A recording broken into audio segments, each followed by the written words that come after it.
Okay, so I am going to do, this is a quick, this is somebody else's video, obviously, about a marauder on an IoT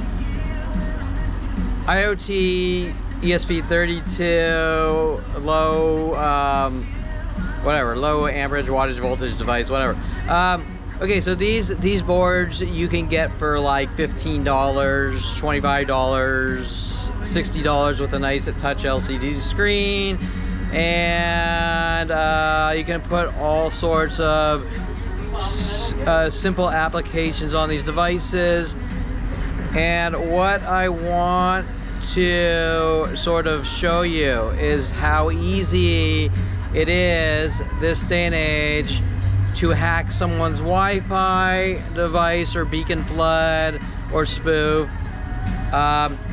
These algorithms have always been around since the beginning of the internet and TCP/IP stacks.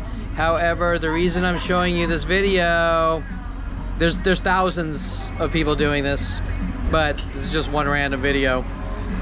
The reason I'm showing you this video is in 2001, I noticed the illegal privacy violations with LAPD and these worldwide groups, and Mike Huntley and my father and family violating my computer's privacy, which goes down to 94, to try to create the appearance of mental illness and schizophrenia and paranoia, called gang stalking and gaslighting.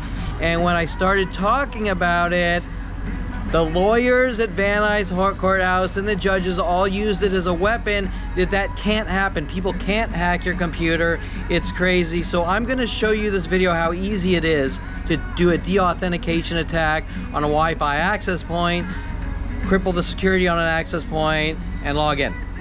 And this video isn't going to show all that, but it's going to show how to build a simple IoT Marauder device. You can download Marauder off GitHub and put it on your IoT, your ESP32 device, or Raspberry Pi. I don't know if it works on Raspberry Pi, or Arduino or whatever. The argument here, this is not about how do you hack someone's computer and violate their privacy. This is about how easy it is to do, especially to this day and age. Did LAPD, the psychology community, therapist Corinne Estrogen says these things cannot happen and it's mental illness. Susan Donner, her lies that my mother setting me up with her psychology community friends and their judicial friends.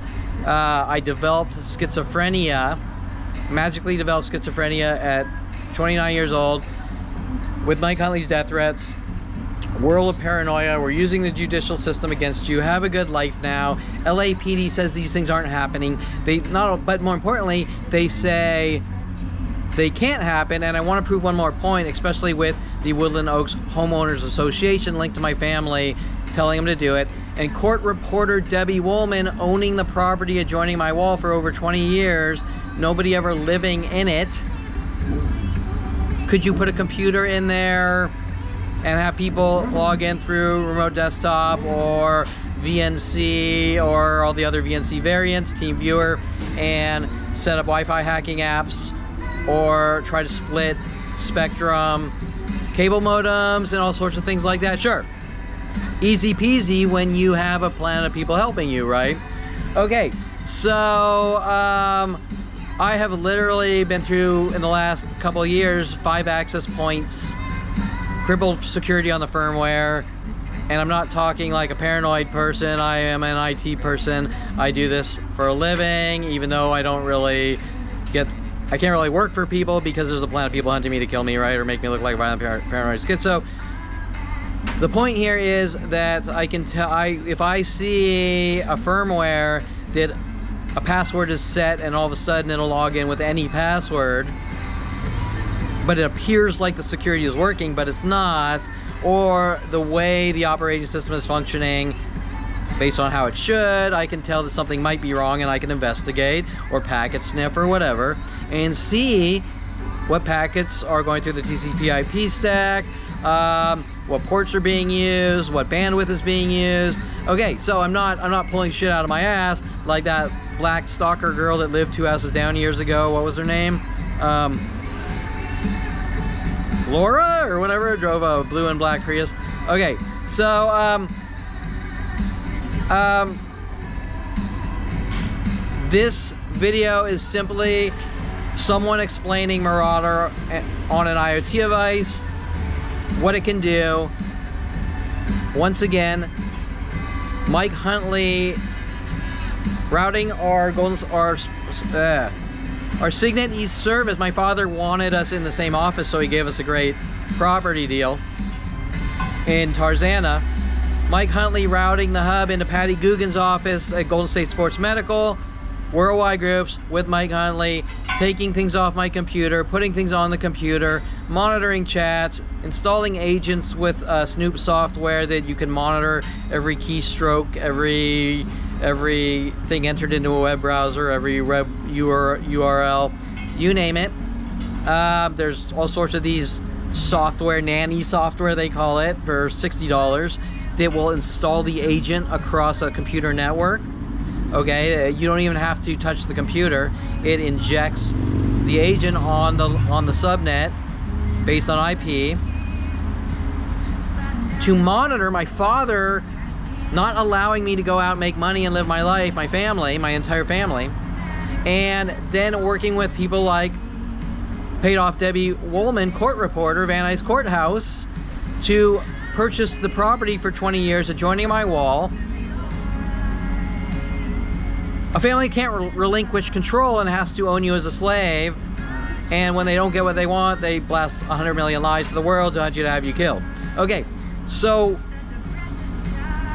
it is impossible to hack a computer. It is impossible to hack a Wi-Fi access point. By the way, the entire HOA has been working on me for 26 years. Terrence Scroggins was on the Homeowners Association 2017. He's on 370 or 75 videos of provokings and trying to get me to chase him and doing all sorts of fucked up shit and car tampering and, okay, you name it. Lawyers refuse to use it in cases, impeaching the witnesses for the setups and frame jobs with the HOA and worldwide groups. As they go to places, worldwide groups help across the internet. It's been going on since 5 years old. It gets really bad in 1994 when my brother Jason Perlman wants me to see the internet with his girlfriend or wife Jennifer Pilchick Perlman. Lost twice against Debbie Wasserman Schultz. It's impossible to hack a Wi-Fi access point, right? It would take 100 million MIT guys. Well, I'm going to show you here. Watch this video, and then you tell me, wow, that's really fucking easy. I can watch this tutorial and do it. And that's how easy it is to bypass WEP or WPA3 Wi-Fi authentication.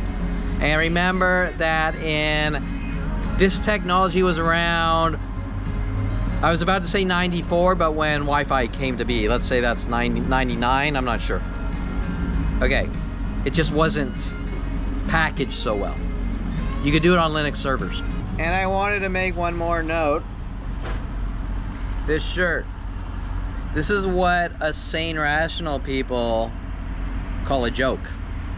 It's a mock-up t-shirt I made. And most people worldwide try to use that as you're a criminal and things like, but it's what we call a joke.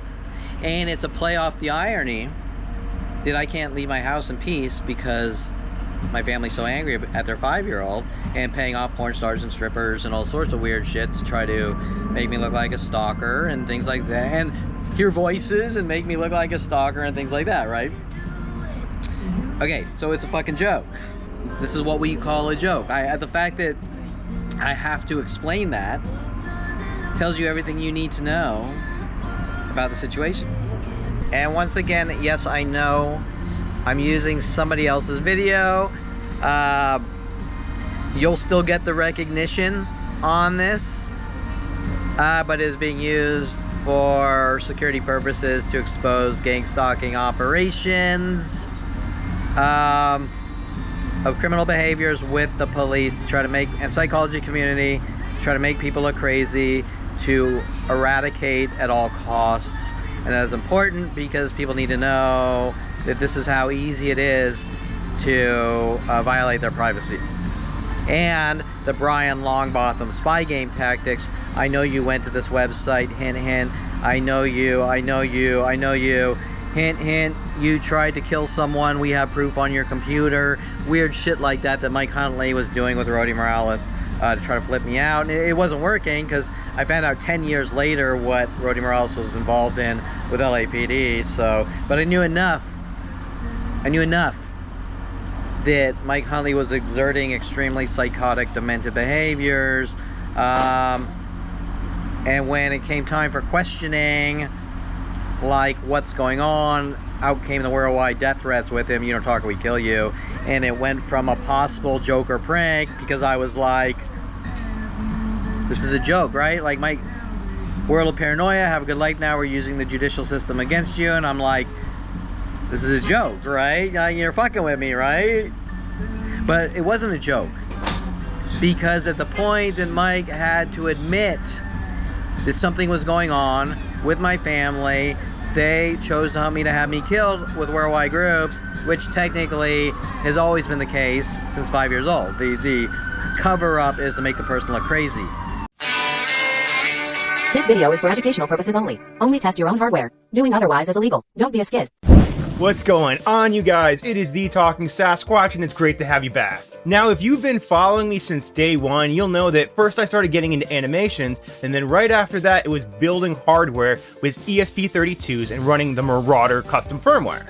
All the way back to my first Reddit post, which actually showed a picture of a really bootleg ESP32 I had set up running Marauder. Now, since then, I've showed you how to make your own custom boards running Marauder. I've showed you how to take the official Wi-Fi board from Flipper, install Marauder onto it, then use that to save PCAP files onto the SD card that we decrypt in Wireshark, and then finally use Hashcat on to break the handshakes to get Wi-Fi passwords. Well, the one thing I've never actually done, and nobody else has really done a great job of, is give a definitive guide on how to actually use Marauder.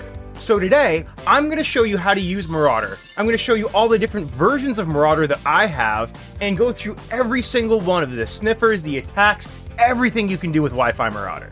I literally can't even tell you the number of times people have asked me things like, how do I make my own Rickroll? And, how do I actually use this application? Well, today's the day. I'm going to show every single feature that Marauder has, and I'm going to take you along for the ride. So buckle up, let's get at it.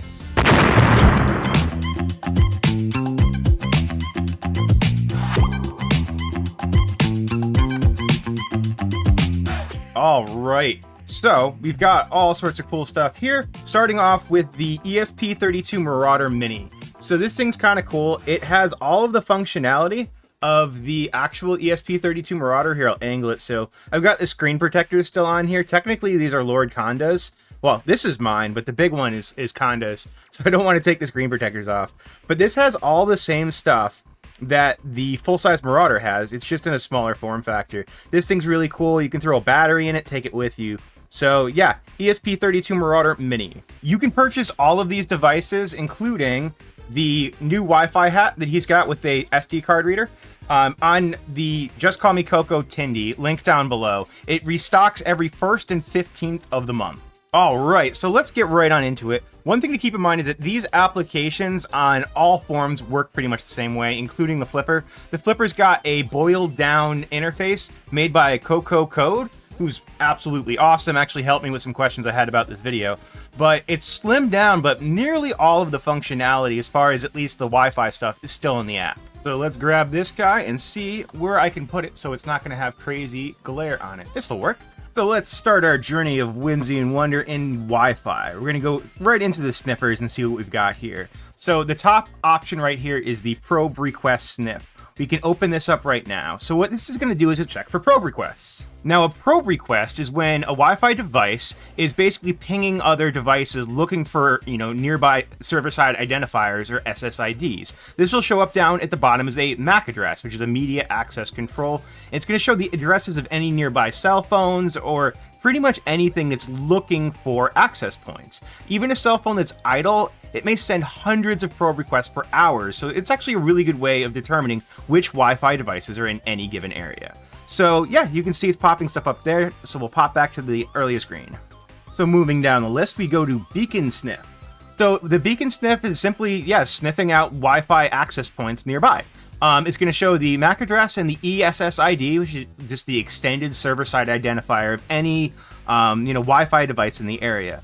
It doesn't do anything with this information, it's just showing it to us. So if we want to actually do something with the information, we can go back here, and then down here we can scan APs.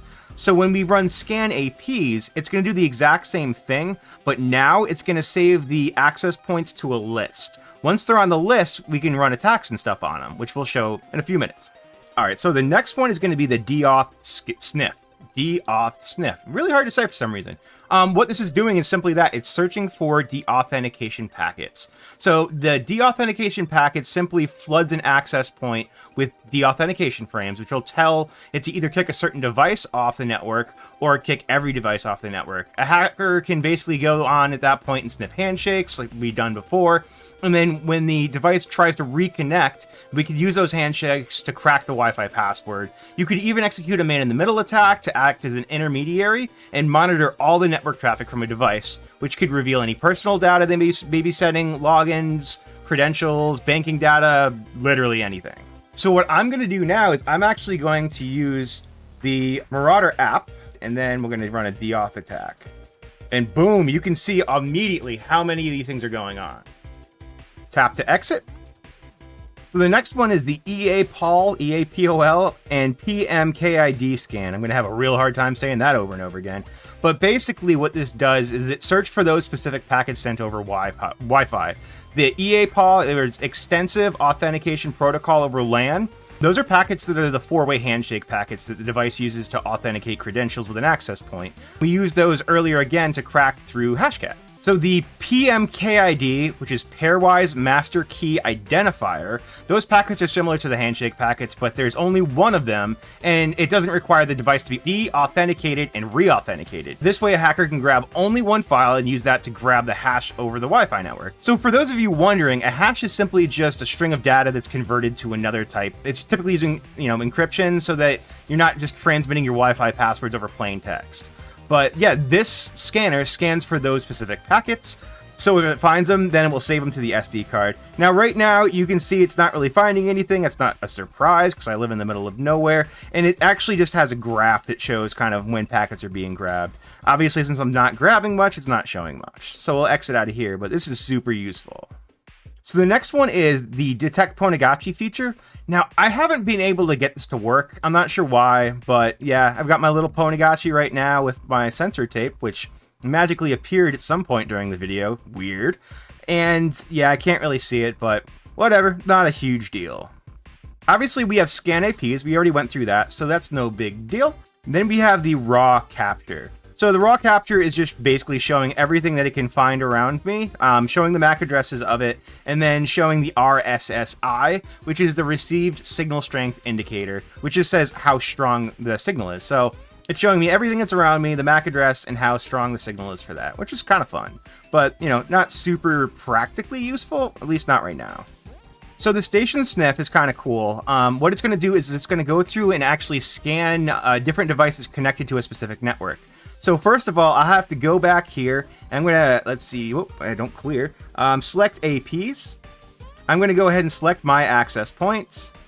And then when we go back to sniffers, back to station sniff. Now this is going to sniff out any device that's attached to that network. So then we can do a targeted deauthentication attack directly to any of those, particular devices. Now, I do have a reasonably well-secured network at this point, and it's a 5 gigahertz network. I do have some things that are on 2.4, but most of these aren't going to show up. But what's going to happen is it's going to populate a list that we'll be able to select through. So that's kind of cool.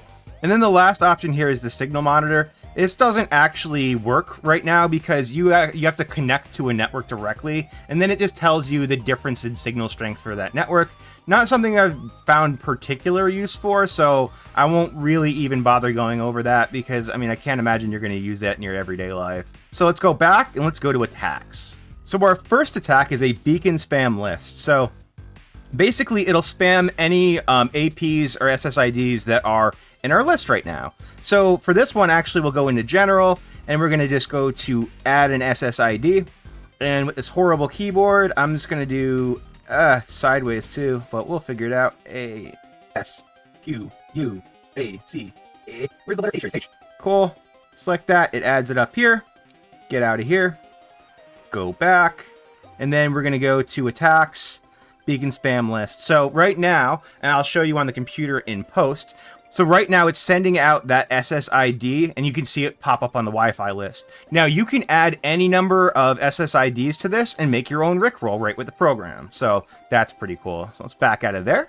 The next one that we have is beacon spam random. So what this is going to do is it's going to create a bunch of random SSIDs, and they're going to broadcast that. You can see the number of packets per second. This creates a lot of SSIDs, which is very annoying. Really, please don't use this in public. This is a really annoying thing to do. It pops up tons and tons of different channels, and this is one of those things that you could get in trouble for. Moving on, we have the Rickroll beacon. We'll click on that. Everybody knows what this does. This sends out APs to the lyrics of Rick Astley's classic song, Never Gonna Give You Up. This has been, kind of the mainstay of this for a long time. Everybody knows what this does. So the next one is probe request flood. So what this is going to do, it's going to send probe requests to an access point over and over again at a rapid rate. This can effectively jam the access point, as it's going to take up pretty much all of the resources of the hardware and can make it so devices will not be able to connect to it. It works by selecting the access point or points in the general tab, so we can go back, and then general, I still have access points done, but just for the sake of argument, yeah, we're still selected, back, and then attacks, and then I can just run the probe request flood. It's most effective if you have a smaller number of access points. You can select multiple, but obviously it's a flood. So if you've got 10 devices selected, it's not going to flood very well. I'm not going to run this on my own network because I don't need to flood my own network. So moving on. All right, so the next one we have is the deauth flood. This is going to send deauthentication packets to all of the APs on our list. So this is going to deauthenticate any vulnerable devices on the network, and while the attack is running, those devices just won't be able to reconnect to it. They'll be continually booted off the network and not be able to access it. Same thing as the flood before. The more things you have on the list, the worse the attack's going to work. Again, I'm not going to run these attacks on my own network because it's effectively going to kick all my devices off, and I just don't have time for that. We also have the AP clone spam. I can click on that. It's not going to show anything, but what that is, it's going to basically send out cloned SSIDs for any of the access points in our list. So it's going to look like there's a bunch of those. Could get really confusing if somebody's actually trying to access the network and they don't know which one to actually log into. And the last option here is the deauth targeted. So the deauth targeted works by, we go back to general, we're going to go ahead and select stations down here, and it's going to show all of the individual items or all of the individual devices that are attached to our network. You can see access points, and you can see different devices here. So if I go back there, so I selected a device by its MAC address, run the deauth targeted attack, and that's going to attack the single device on the network and try to deauthenticate just that one device. It's really nice if you're trying to research things and you don't want to deauth everything. You can select one item and just deauth that. So that's super cool. So that is our last attack. So we can go back and check out some of the general options. These are all the general options. They show up. We've talked about some of them, but we can go over the rest of them. So this is how you join Wi-Fi for the Wi-Fi monitor, or the signal monitor, sorry. It's kind of cool. Shutdown Wi-Fi will just basically shut down the Wi-Fi connection, so you won't be on it anymore. If you do log on to Wi-Fi, it will log off if you run any of the sniffing things or run any of the attacks. It'll automatically leave the Wi-Fi right there. Now we have generate SSIDs. Now this is going to generate a list of 20 random ESSIDs that can be used in the beacon spam. It's just 20 random short AP name or SSIDs for that matter. So instead of making all your own, it'll do that. And when you run a flood, it will just show those generated SSIDs. Add SSID, which is just what we did before. So we added our own SSID to our list that we can use for the same floods and the same attacks. Clearing SSIDs, clearing APs, clearing stations, that's all the same stuff. It's going to just go through and clear those specific items. Add IP, that's what we did before. And then select stations, we showed that before. So that's pretty much the Wi-Fi capability of the ESP32 Marauder right there. I'm going to go back, and now we're on the main menu. So one of the things that you don't really, or most people don't realize is that, yeah, the ESP32s do have Bluetooth capabilities. So we can load up the sniffer right here and just do a Bluetooth sniff. And it's going to go through and sniff any device that might be transmitting on Bluetooth right now. So yeah, let's see what we come up with. A few moments later. Let's see if it crashed. It did this to me last time. Okay, so it actually crashed. We're going to restart it. I'm not sure if it's because we ran all the attacks or what, but at some point in time, doing all the things that we did will basically make the Bluetooth part crash when you run it. We'll just restart it and run the same thing again, and I'm pretty sure Bluetooth sniffers, Bluetooth sniffer. There we go. It works perfectly fine. There's some weird bug in it, not a big deal, but yeah, that happened the last time I ran this. So yeah, let's pop back. You can see all the other cool stuff, my flippers and my vector little robots, some other cool stuff. So yeah, there's a bunch in there. So detect card skimmer is pretty cool. It will detect the credit card skimmers that people are installing on, credit card or ATM readers in, supermarkets or gas stations and things like this. I thought about getting one to show off, but I don't want to be on a list of people that have bought credit card skimmers, so that one's going to have to wait till a later date. And then back, general, and then you can just shut down Bluetooth, so that's how it works. So basically you can just do sniffing on Bluetooth. Again, that's a pretty cool feature. As far as general apps goes, it's just the draw thing, so you can draw things and, draw whatever you want. Not exactly, not Picasso, but yeah, look at me. Hi. Cool. So that's it. And to get out of this, it took me a second to figure out. You just draw up towards the corner. Hello. There we go. And then you can get out of there. Under device, you can update the firmware. So there's a web updater, which works pretty well. SD update, you can get update.bins. I'm not entirely sure how that works right now, but honestly, the web update was the easiest way to do it. Or you can just plug it right in and update that way, kind of the old school method. That works well. So when you want to update, just do one of the normal methods. It's all outlined on the GitHub from Just Call Me Coco. Again, all of this is on the GitHub from Just Call Me Coco, but some people don't like reading, and, this is a much easier way, I think, of learning for some people. So yeah, language is just English right now. Device info shows the firmware, the temperature, SD card, and the size of it, all this other good stuff. So yeah, that's pretty much the workflow for the full-size ESP32 Marauder. Again, these guys go on sale the 1st and the 15th of every month, so definitely grab one if you can. They're really, really cool. Just Call Me Coco. Check them out. So as promised, we're going to move over to the actual flipper. There we go. That's not too bad. And then I've got this lovely skin from Lily. This is the official Flip Squatch custom skin. It's really cool. I love it. It's amazing. So we're going to go down to our applications. So this is a ESP32 that I got from AWalk, which has got my custom case. That's why I love it on my thing. Go to GPIO. And then we're going to go down to ESP32 Wi-Fi Marauder. One quick color change later, and actually I've decided that what I'm going to do is plug this in so we can see what's going on in QFlipper. It's way too hard for everybody to see what's going on right through the screen. So let me flip over to QFlipper and we can see, everything twice. So with a little movie magic, now we've got QFlipper, so you can follow along with me. So yeah, basically we can view the log, so that's our first option. Now this just shows basically everything that's gone on so far. If you have logging enabled, that is. If you don't, this will probably be blank. Not really the most useful stuff in the world, but if you're a person who's into logs, that's how you access them. Next, we have our scan options. So we can scan for access points or we can scan for stations. I'm just going to go ahead and scan for access points right now because this is going to populate our list so we can run our attacks later on. Give this just a few moments to make sure that everything shows up. There we go, that should be good, and we'll back out of that.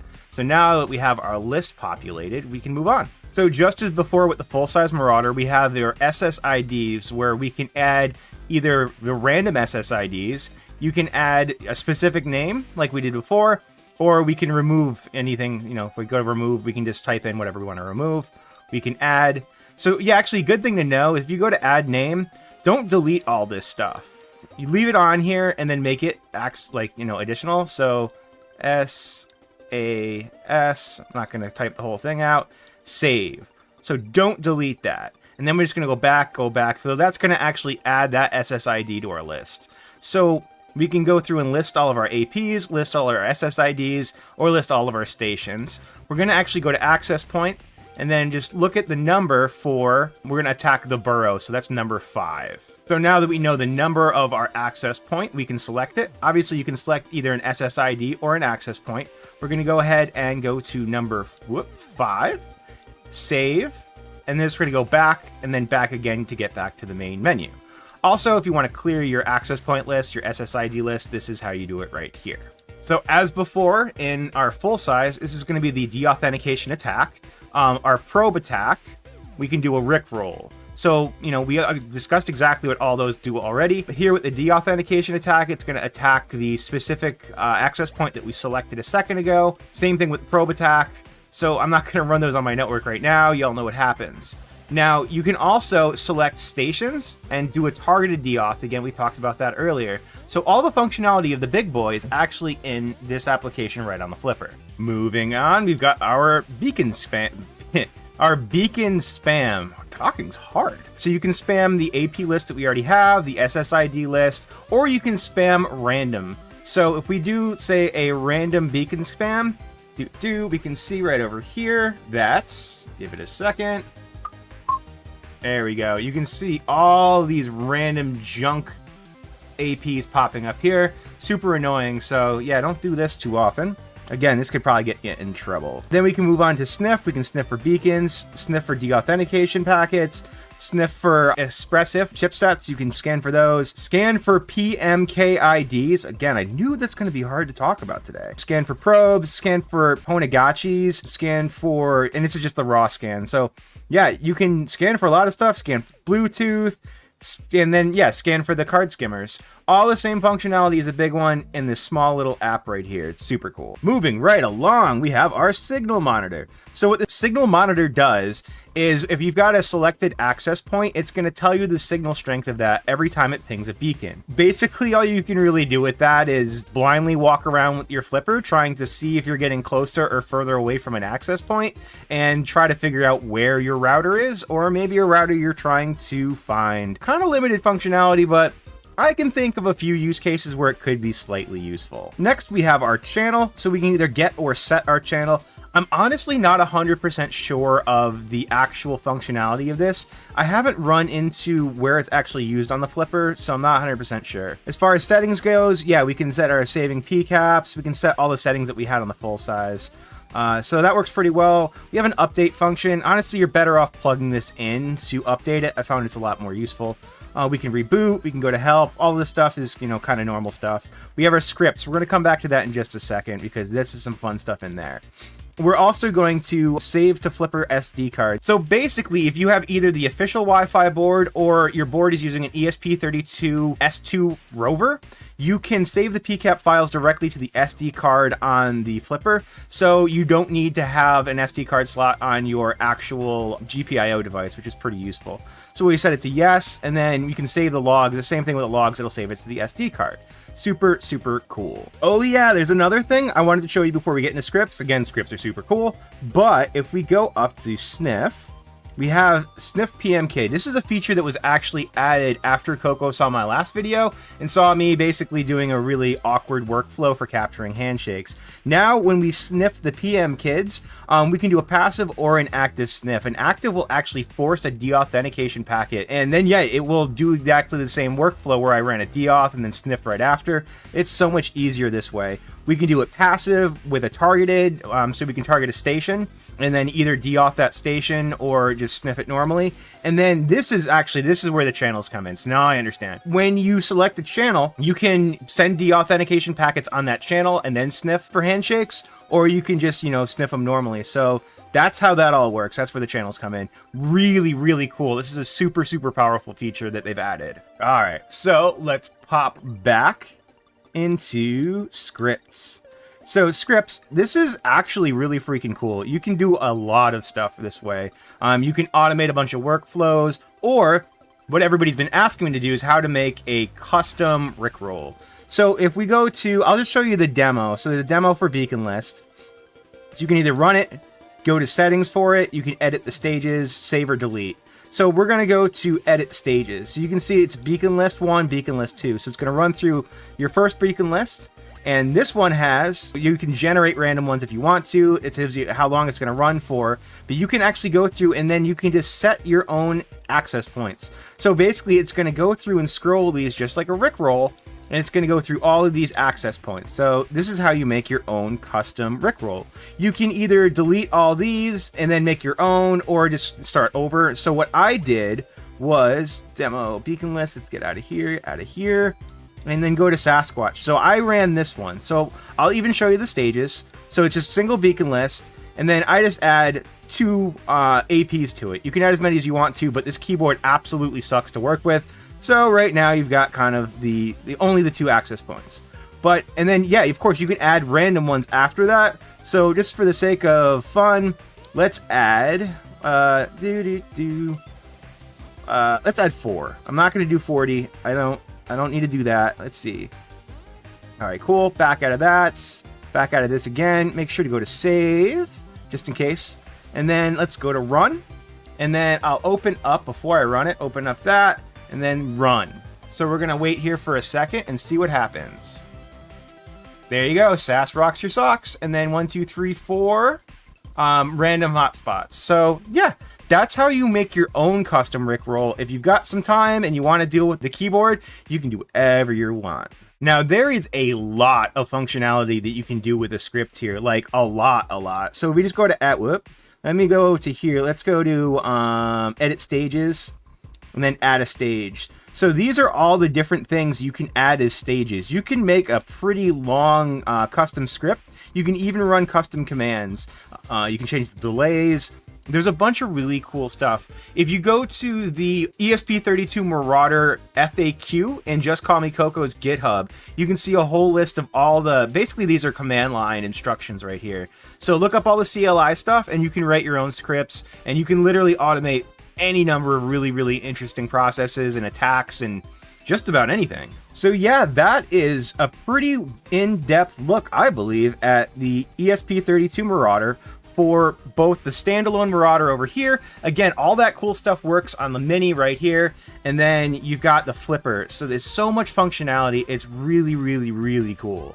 So yeah, that's pretty much how you use ESP32 Marauder on all of its forms, except for CLI. I could have gone into that, but I feel like this is going to be a long enough video. There's tons of content on here, and basically all of the CLI stuff, or most of the CLI stuff, is available right through the app or, the actual physical piece of hardware. So I hope you've learned how to use Marauder to the best of its abilities. Now you can run your own custom Rickrolls. You can, play tricks on your friends. You know exactly how to gather handshakes and what all those different features mean. We've been answering questions about this forever. People don't know what probe scans are. People don't know what the beacon spams do. But now we know. So hopefully this answers all your questions. If you have any more, leave them down below. I'm as active as I can be. Join the Discord. We're always trying to be as helpful as possible. Just Call Me Coco also has a Discord. Hop in there if you have more questions about ESP32 Marauder. Remember that they restock on the 1st and the 15th. So thank you so much for hanging out. It's been a blast. We'll catch you next time.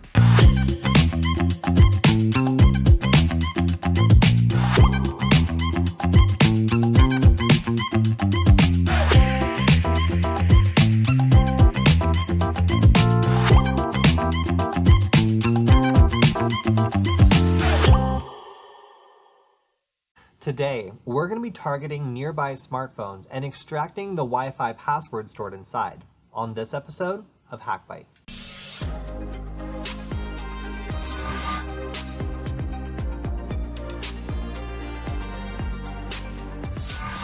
Every time you join a Wi-Fi network on a smartphone, it stores the password and the name of the network to a list of preferred or trusted Wi-Fi networks.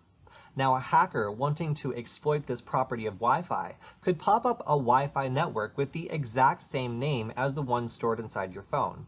And because your phone is incapable of telling the difference between a fake and real version of that network, it will try to connect with this password. The attack we're going to try today is called a half handshake attack, because normally when a Wi-Fi device connects to a wireless network, it creates a four-way handshake. But in this example, we're going to be using only two in order to guess the password of the Wi-Fi network the person has connected to in the past. Now, in order to try this out, we'll need a wireless network adapter that's compatible with Kali Linux and a computer running Linux as well. Once we have this, then we can get started. To start out today, we're going to go to wiggle.net and do a little bit of open source intelligence in order to decide exactly what network we want to try to get the password from. Now, if we wanted to look up the name of, I don't know, maybe a business that has their business registered, we could look up and find out what the name of the network is for the office. Although in this case, I have simply looked for any network names in a particular area, in this case New York, that are named Honeypot. So here I can find more specific information like the type of security of the network. And in this case, because I don't want to call any companies out specifically, we're just going to use this honeypot network. But you can imagine this to be, I don't know, maybe the Wi-Fi network of like a defense contractor or a government agency or someone who's really important. But honeypot is the example we'll use today. And this is the process you can use to look up the Wi-Fi network name of pretty much any office, school, or business. Okay, so now that we know the name of this, what do we need to do in order to start monitoring and actually try to get the password to this network from somebody nearby who has it stored in their phone? All right, well, let's go over to my terminal window. And first I'm going to run ifconfig. And we can see that I have two wireless cards here, WLAN1 and WLAN0mon. And WLAN0mon is already put into wireless monitor mode. So the command for that is sudo airmon ng, and I'm going to actually stop WLAN0mon. That should put it back into normal mode. And if I want to then put this into monitor mode again, I can do start WLAN0, and we're back where we started. So, all right, so we've now put one of the wireless cards into monitor mode.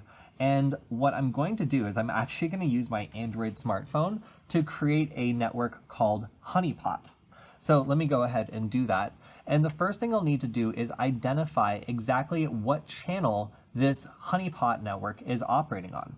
So on my phone, I've also set a really long random password for this Honeypot network because I really don't care. I don't know the password, and I really just want devices to recognize the name and connect. So I'll make this lowercase as it was, except for the first character. Okay, so that's up. So now let's do sudo arrow dump ng, and then we're going to put the name of the wireless card, WLAN0mon.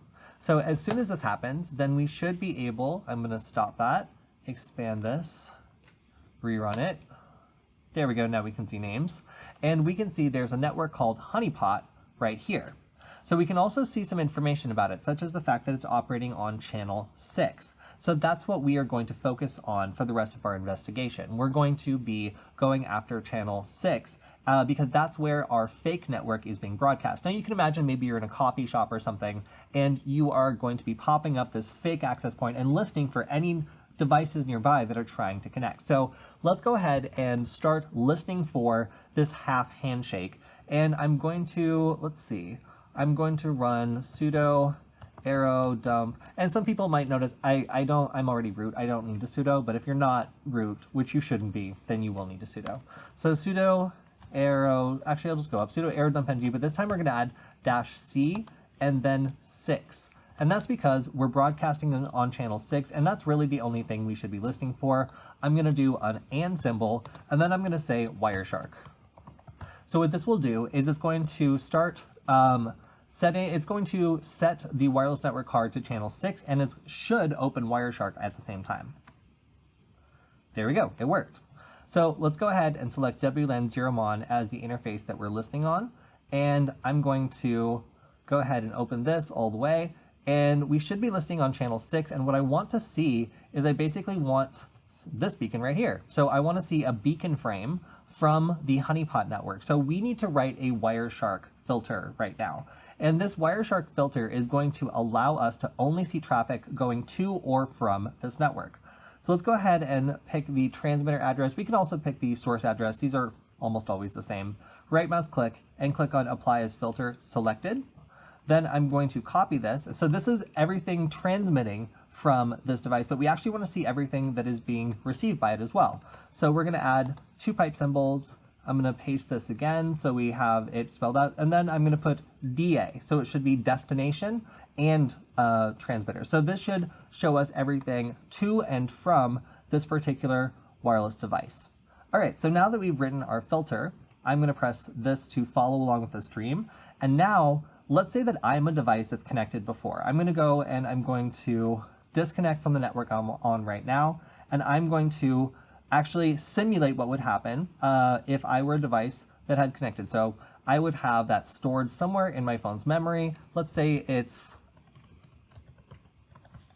password 123. We'll make that the name of our office Wi-Fi. And normally this would be an automatic process, but I want you guys to see that, you know, I'm using an insecure password. And again, on a typical example, the smart device would automatically connect because it already has this information saved. So it's going to connect, and then we should see some ePOL packets. So I'm going to copy this right now. I'm going to cut it actually. Oops. And I'll cancel that because it's not going to be able to connect because we don't know it's not the real network. So I'm going to cut this and type ePOL. And ePOL is basically handshake. So looking here, I can see we actually have a message 1 of 4, message 2 of 4. Since this is a 4-way handshake and we're only looking to do a half handshake attack, this is actually everything we need. We can see that this device actually attempted to connect a number of times. So we should be good. Now what I'm going to do is I'm going to do ePOL and then I'm going to paste my old filter.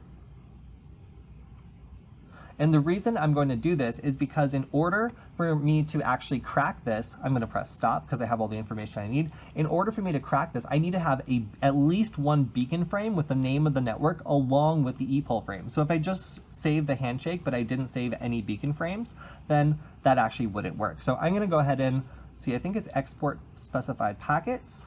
Oh, actually, no, I guess I can, well, yeah, okay. So I'm going to save this as half handshake hack byte. A little long, but I just want to make sure that, you know, we get it right. So we're going to just pick the displayed packets based on our filters, and we're going to make sure that this is saved as a PCAP file. So let's go ahead and save this. All right, so we're going to go back to our terminal window, and we can probably, hopefully, press Control-C now, and that will close Wireshark and stop the capture and all that. So now we're going to do aircrack-ng.